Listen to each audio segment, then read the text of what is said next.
Let's go next to Yol from Ontario, Canada. Yol, you are on the air. Hey, can you hear me? I can hear you fine.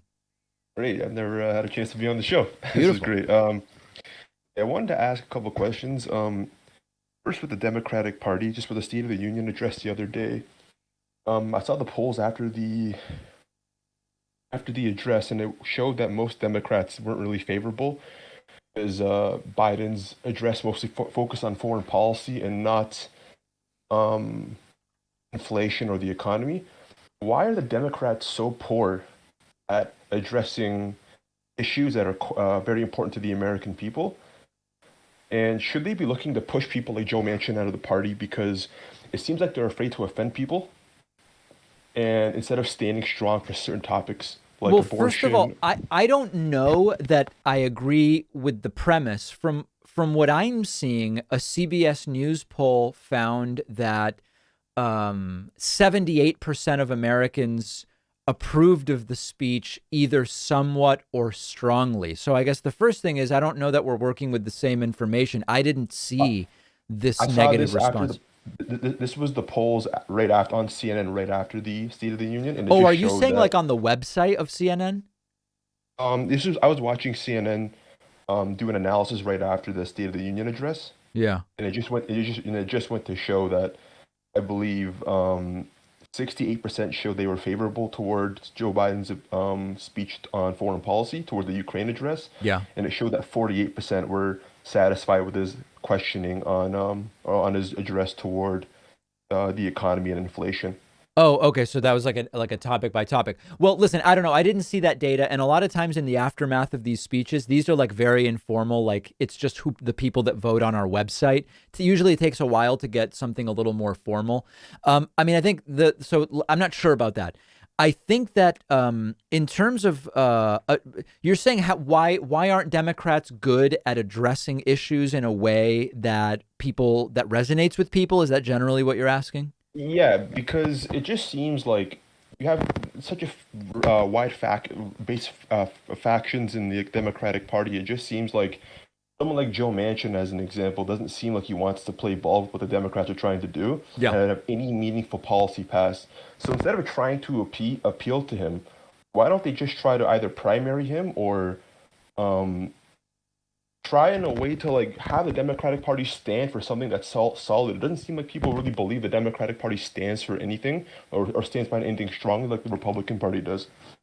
Yeah, I don't know that I exactly understand the question you're asking, but I mean, I think on Joe Manchin, as I've said before, if you successfully primary Joe Manchin, that almost certainly gets flipped and it becomes a Republican seat. I believe the solution is you've got to flip Republican seats. You've got to flip Republican seats so that Joe Manchin doesn't have as much power. And the viability of doing that this November in the what are going to be probably tough midterms for Democrats is a real question mark. But in terms of the messaging piece and what the Republican Party says the Democratic Party stands for versus what the Democratic Party actually says that it stands for.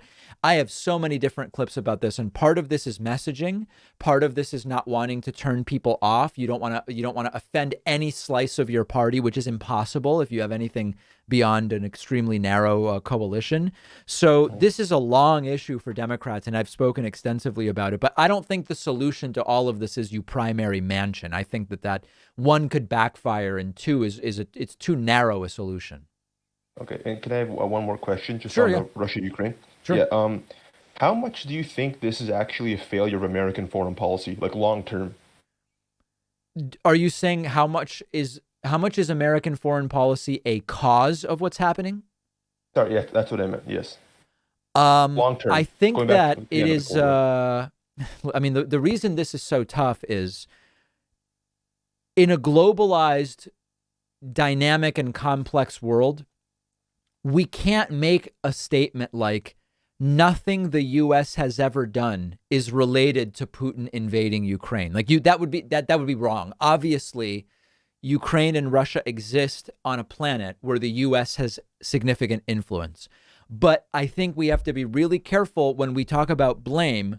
Putin decided to do this. This was optional, and it is not the fault of American foreign policy that Putin decided to invade Ukraine. And we got to be really, really clear about that. Yeah, the reasoning why I think of it is like with U.S. foreign policy, it seems a bit hypocritical in the sense that, as an example, what separates people are here bashing Vladimir Putin for being a war criminal, and I agree. But what separates him from George W. Bush? And then on top of that, what separates, as an example, what happened with the Cuban Missile Crisis, where there was hostile weapons put into a neighboring country and the U.S. is ready to invade them. So isn't there like a massive amount of hypocrisy in U.S. foreign policy when it comes to demonizing? I mean, listen, all of those situations are different. They're not exactly the same, but the main point you're making is there is always hypocrisy on foreign policy from countries that have the types of militaries that do things around the world the way the American military does. There's always some hypocrisy, 100%. Okay, that was everything I had to ask. Thank you. All right, thank you so much. I appreciate the phone call. One of our sponsors today is Blue Chew, a unique online service delivering the same active ingredients as Viagra and Cialis in a chewable form and at a fraction of the cost.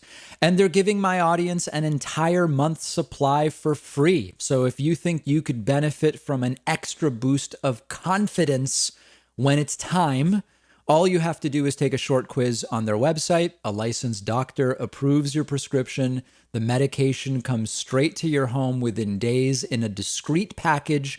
No driving around to the doctor's office or the pharmacy. No waiting around. No awkward conversations with your doctor. All of Blue Chew's tablets are made in the USA. The entire process is just a few clicks. Go to bluechew.com. The link is underneath this video. They'll give you an entire month's supply for free when you use the promo code PACMAN. All you have to do is pay $5 shipping.